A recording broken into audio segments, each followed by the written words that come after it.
नमस्ते, मैं अलका ठाकुर हूँ और आप सभी का अलका मेडिकल क्लासेस में स्वागत है। तो आज हम बात करने वाले हैं हेपेटाइटिस डी के बारे में। सी के बारे में हमने पढ़ लिया है, बी के बारे में हमने पढ़ लिया है, ए के बारे में भी हमने पढ़ लिया है। तो आज हम बात करने वाले हैं डी के बारे में। हेपेटाइटिस डी क्या होता है? मैंने आपको पहले ही बताया था कि अगर बॉडी में कोई भी इन्फेक्शन आती है, हेपेटाइटिस ए का, बी का, सी का और डी का, तो उसके ही वायरस होते हैं जो कि आपकी बॉडी में आकर के लिवर पे अटैक करते हैं। हेपेटाइटिस का मतलब मैंने आपको क्या समझाया था?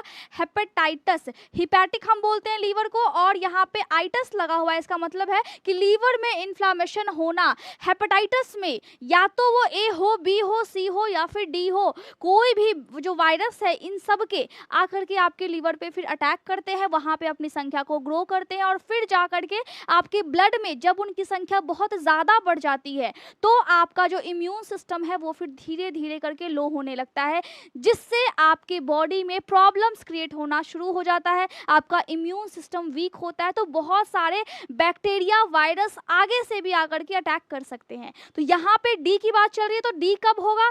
जब हेपेटाइटिस डी का वायरस, या फिर हम इसको बोलते हैं डेल्टा एजेंट।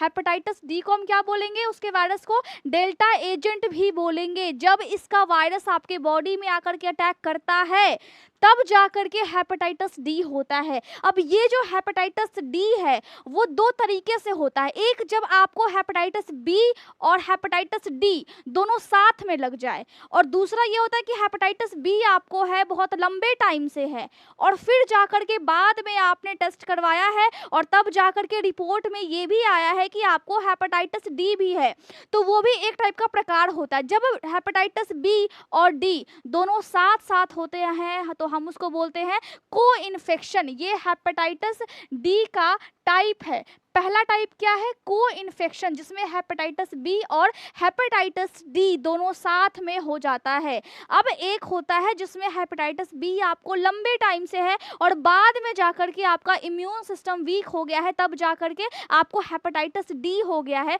उसको हम बोलते हैं सुपर इन्फेक्शन। ये दूसरा प्रकार है, ठीक है, सुपर इन्फेक्शन। अब यहाँ पे जो भी आपको दिक्कत होता है, आपकी बॉडी में प्रॉब्लम्स तो होंगी। हेपेटाइटिस बी कैसे फैलता था? ब्लड से फैलता था। आप अगर किसी के साथ सेक्स करते हैं तो उनसे फैल जाता है। तो यहाँ भी सेम चीज है, हेपेटाइटिस बी हुआ है, डी हुआ है, दोनों साथ में हुआ है, तो जिस वजह से हेपेटाइटिस बी फैलता है वैसे ही यहाँ भी फैलेगा। हेपेटाइटिस डी किसी के साथ खाना खाने से, किसी के साथ गले लगने से, किस करने से नहीं फैलता है, ये भी ब्लड के थ्रू फैल जाता है। इतना समझ में आ गया? आप अच्छे से जब आप पढ़ाई करते हो तो फिर आपको फिर मन लगने लगता है, पढ़ाई में इंटरेस्ट जगाना पड़ता है, आपको डोपामिन हाई करना पड़ेगा, तब जाकर के चीजें आपको समझ में आएंगी और आपको फिर अच्छी लगेंगी। एक दिन में किसी को नहीं आता है।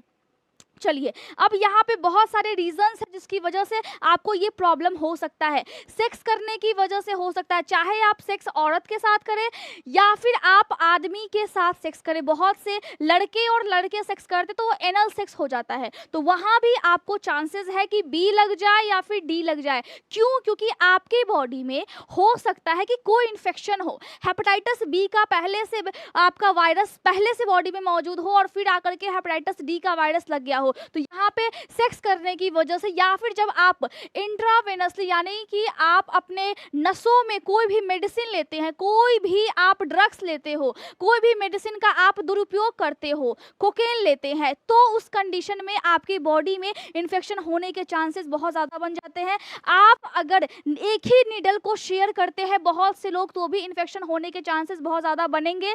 ब्लड बहुत ज़्यादा चढ़वाते हैं आप, तो यहाँ भी दिक्कत हो सकती है। ब्लड ट्रांसफ्यूजन के केस में भी आपकी बॉडी में इन्फेक्शन कोई भी, चाहे वो हेपेटाइटिस बी हो, सी हो, डी हो, कोई भी इन्फेक्शन बहुत जल्दी ही लग जाएगा। आपको अगर जॉन्डिस हो गया है या फिर अगर आपकी बॉडी में डी का वायरस है तो फिर आपको क्या हो जाएगा? आपको जॉन्डिस हो जाएगा, पेट में दर्द होगा, साथ में उल्टी करने का मन करेगा, थकावट महसूस होगा, आपका जो पेशाब है वो बहुत ज्यादा डार्क होगा और आपको उल्टी करने का जब मन होता है तो हम उसको बोलते हैं नोजिया, और जब उल्टी होते रहता है उसको हम बोलते हैं वॉमिटिंग। दोनों में फ़र्क होता है, दोनों में फ़र्क आप समझिए, स्पेलिंग पे बिल्कुल ध्यान देना है। पेशाब का रंग बहुत ज़्यादा डार्क हो जाएगा, आपको इस टाइम में कन्फ्यूजन हो सकता है।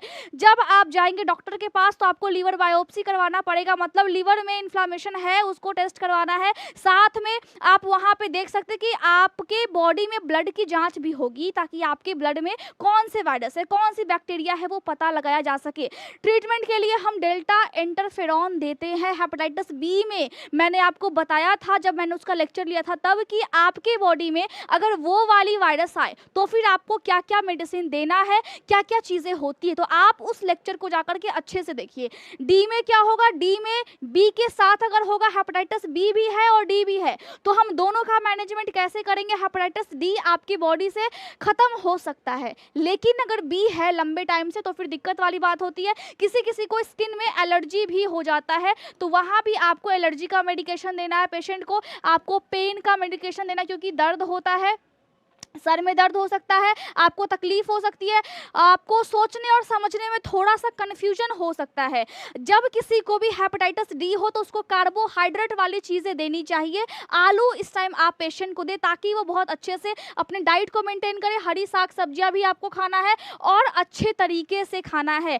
आपको मेडिसिन बिल्कुल सही टाइम पर लेना है। आपको इंजेक्शन चाहे वो हेपेटाइटिस बी का हो, डी का हो, जब बच्चे आपके बड़े हो रहे हैं तो बिल्कुल सही टाइम पर आप उनको इंजेक्शन दिलवाइए, ताकि भविष्य में उनको ये वाली प्रॉब्लम ना हो। जब हम जागरूक होंगे तभी हमारा देश जागरूक होगा। आपके फैमिली के लिए ये सारी चीज़ें बहुत ही ज़्यादा इंपॉर्टेंट है। मैं समझती हूँ, मैंने आपको बता दिया है। कोई भी दिक्कत हो आप टेलीग्राम पे पूछ सकते हैं, आप मेंबरशिप ले सकते हो, और बहुत जल्द ही हम लाइव क्लासेस लाएंगे जिसमें हम फेस टू फेस इंटरेक्शन करेंगे और एनाटॉमी और फिजियोलॉजी के लेक्चर सभी टॉपिक पे बड़े अच्छे से डिस्कस करेंगे। Thank you so much.